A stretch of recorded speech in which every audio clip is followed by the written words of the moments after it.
Hello, this is Angela Kinney. I'm the herbalist at Nature Made Gardens. Welcome to my channel. Today we're going to talk about elderflowers. Now, elderflowers and elderberries are two of really important medicines in this day and time. And the plant itself is called an elder, and this is an elderflower. And the elderflowers have a very sweet smell, and they have a really big head. You'll see that it's got branches off of it. These are the leaves that go along with it. And it's a fairly tall plant.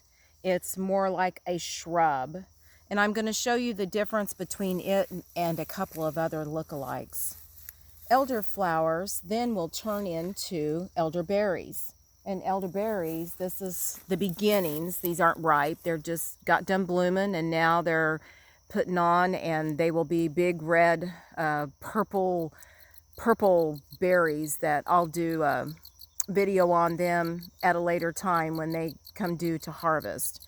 So today we're going to talk about elderflower. And the elderflowers are edible. You can take these flowers and you can dip them in batter and fry them as like a fritter.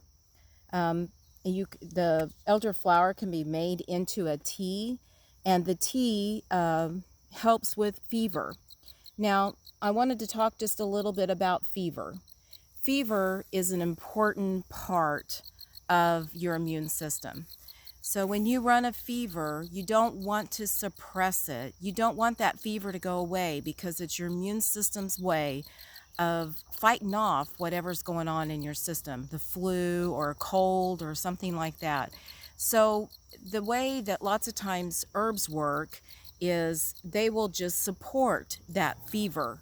Sometimes you are cold and achy and chilling when you're having like a flu. And in cases like that, you would want to warm yourself up and perspire. So through your skin, that is a way that you can remove toxins from your system.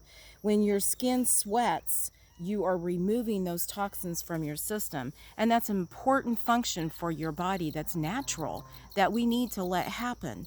Elderflower will help reduce a fever, but the way it works is it is good for not maybe when you're chilled and cold and freezing and shaking in bed, but when you're like hot and restless. What it does is it drives the heat out through the skin. So for many years, people have used elderflowers whenever they've got the flu or a cold. Now, elderberries is famed for using during flu season. And elderflower also can be used in a lot of the same ways to fight flus and colds and things like that, because it really boosts the immune system. I use elderberries the most for that type of situation, and elderflower I use the most in a skin cream.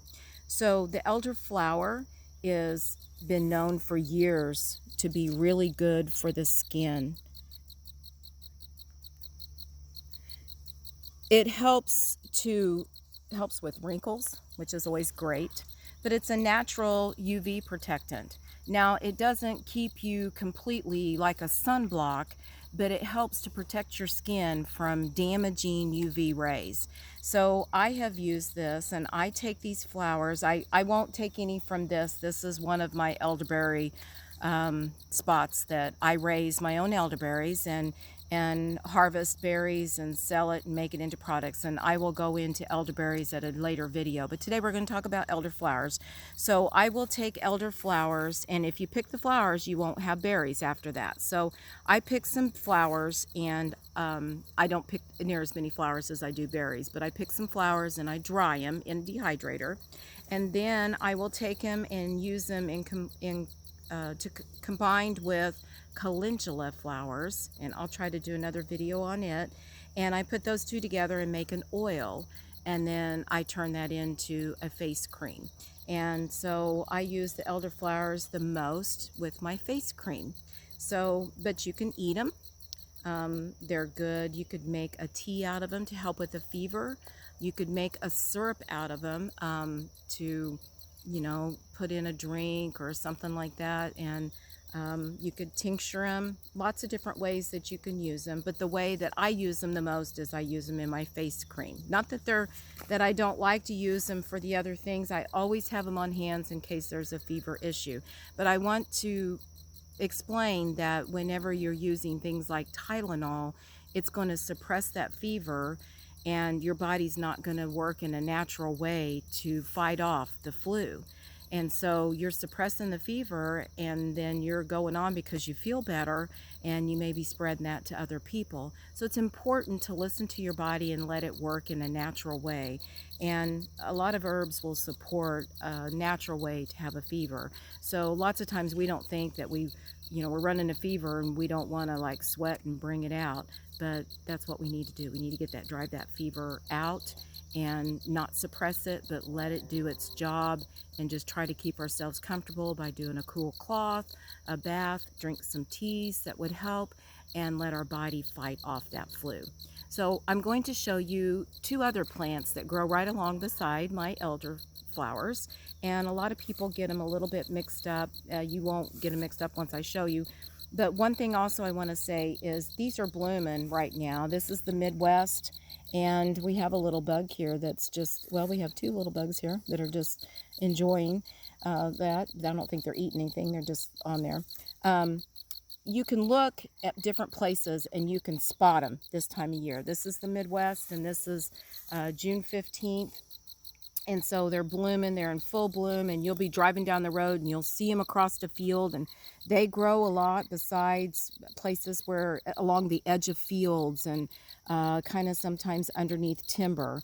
We have ours growing in our yard because I used to wild harvest, and I just couldn't trust. People were spraying, they were cutting down. The electric companies are constantly spraying the ditches and not wanting anything to grow, and so it wasn't, I didn't feel comfortable in harvesting a product like that and selling it to people. So I raise my own. I raise them organically. I know these aren't sprayed. I know that they're being cared for and taken care of.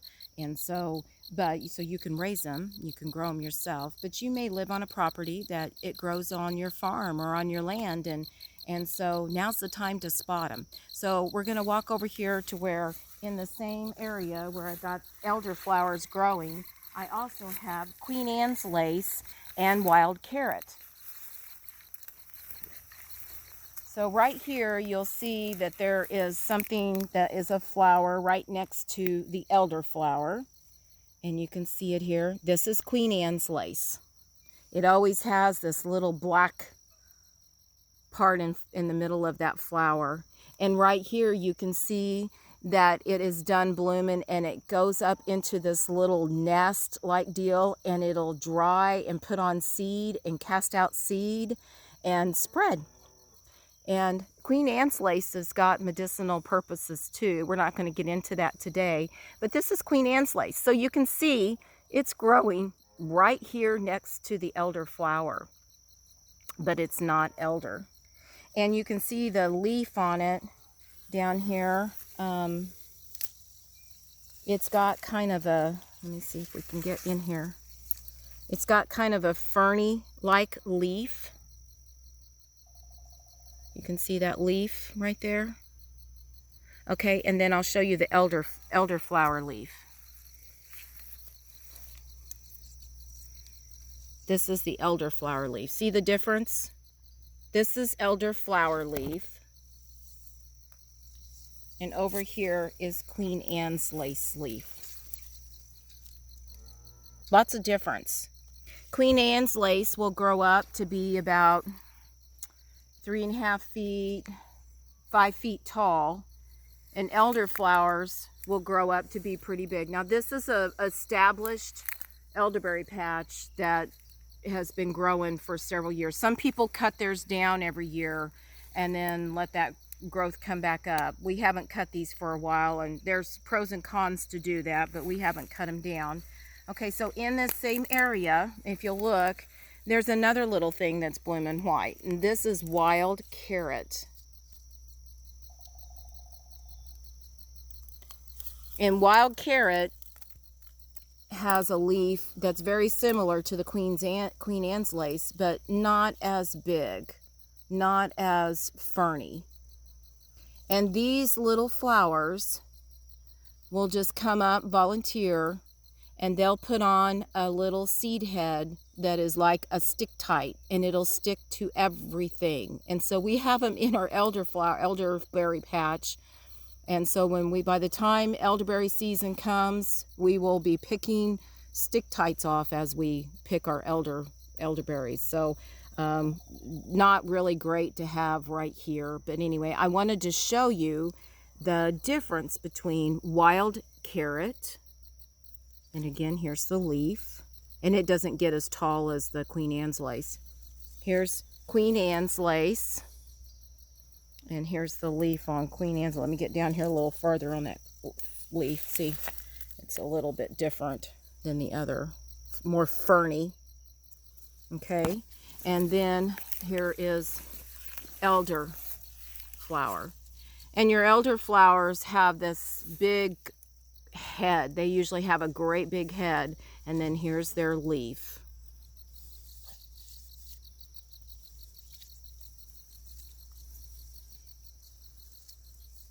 And the elderflowers, there's lots on elderberries, the elder plant, there's lots of different varieties.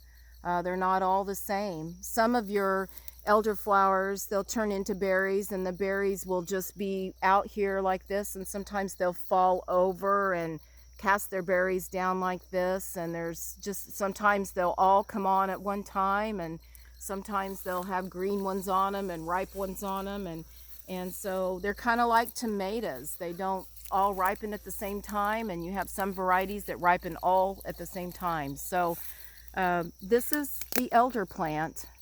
Very important plant to have growing in our yard. This is truly backyard food and medicine right here. So we have eaten it, but we are so into the medicinal properties of it. We have many other things that we can eat. So we don't eat the blossoms that much, but you could if you chose to try it. So I just wanted to show you a little bit about elderflower. I hope you enjoyed it. I wanted to show you some poison hemlock, but I've waited a little too late, and it's already about done, and I couldn't give you a good identification, at least where we are at.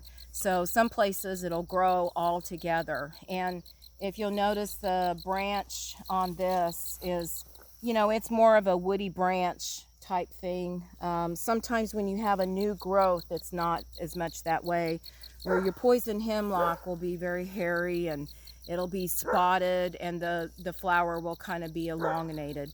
You just need to be sure you have a good identification. Your hemlock won't have the berries, and so the flowers, there's several things that look like this, and so just be sure you get a good ID. But I wanted to show you that the three most common things that people get it mixed up with is wild carrot, Queen Anne's lace, and then here's elderflower.